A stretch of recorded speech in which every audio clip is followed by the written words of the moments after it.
નમસ્કાર ખેડૂત મિત્રો, હું શરદ માંડાણી ટેકનિકલ ખેડૂત યુટ્યુબ ચેનલના માધ્યમથી સ્વાગત કરું છું.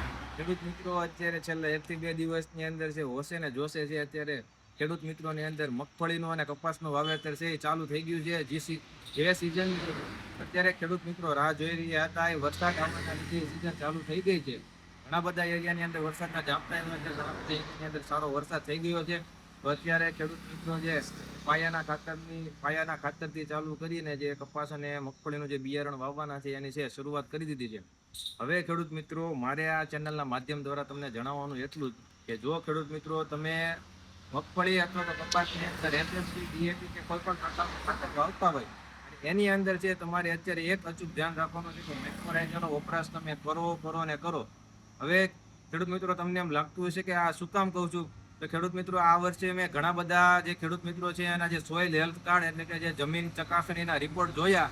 એ જમીન ચકાસણીના રિપોર્ટમાંથી એવું જાણવા મળ્યું છે કે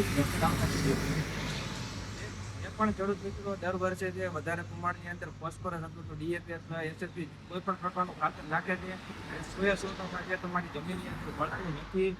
એના માટે તમે જે એસએસપી તમે જે ખાતર વાવો છો એની અંદર માઇક્રોરાઇઝરનો વપરાશ કરો, જેના લીધે જે છે અલભ્ય સ્વરૂપમાં રહેલો ફોસ્ફરસ જે લભ્ય સ્વરૂપની અંદર તમારા છોડને મળી રહે અને